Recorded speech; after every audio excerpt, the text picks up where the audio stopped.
Okay, today we are talking about the rein back, and the rein back is, I think, a movement that in dressage is kind of neglected.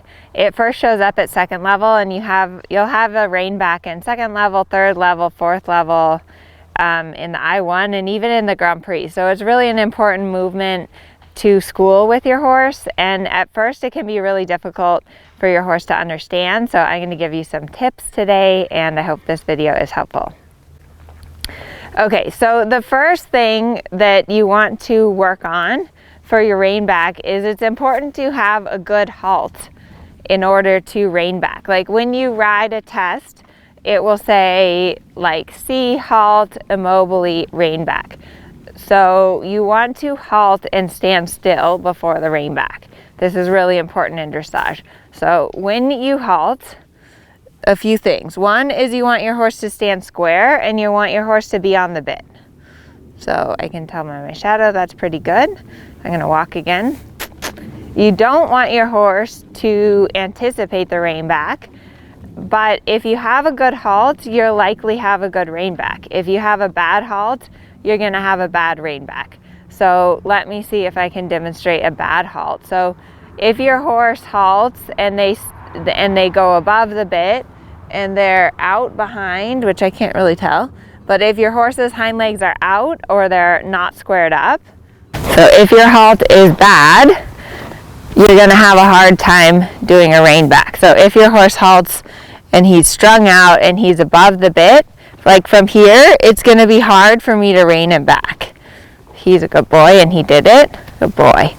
But it's really important that you get a nice square halt before you rein back.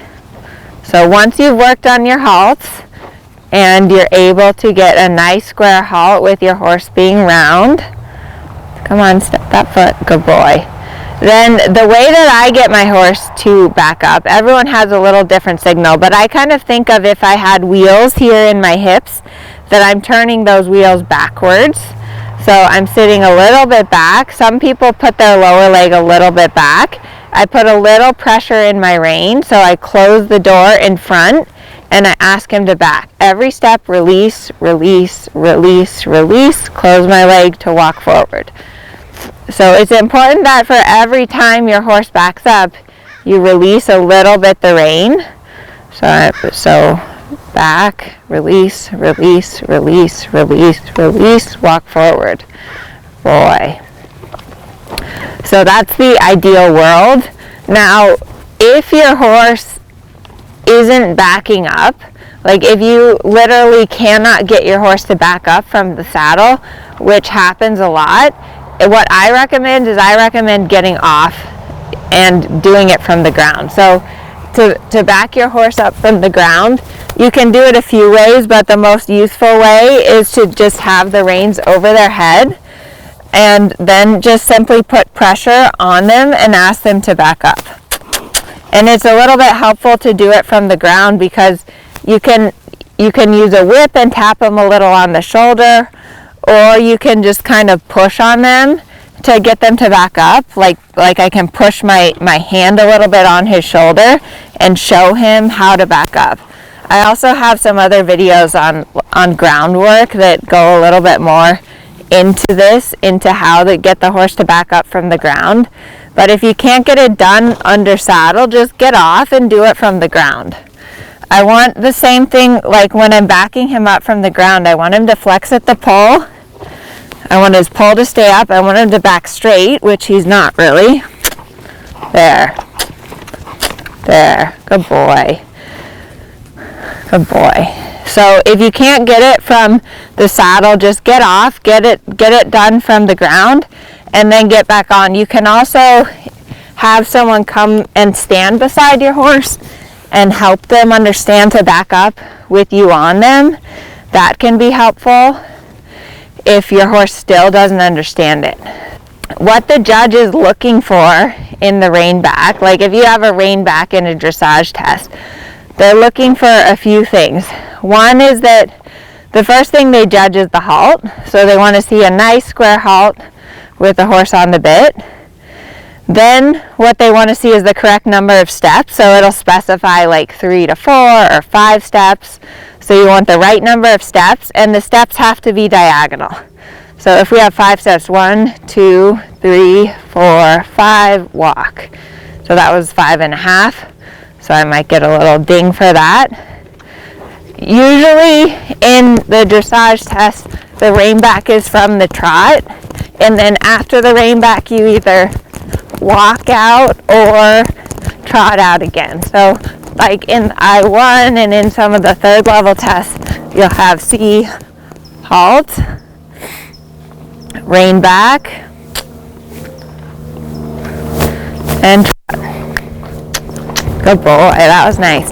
The rein back is a really good exercise to get your horse to engage their hindquarters, and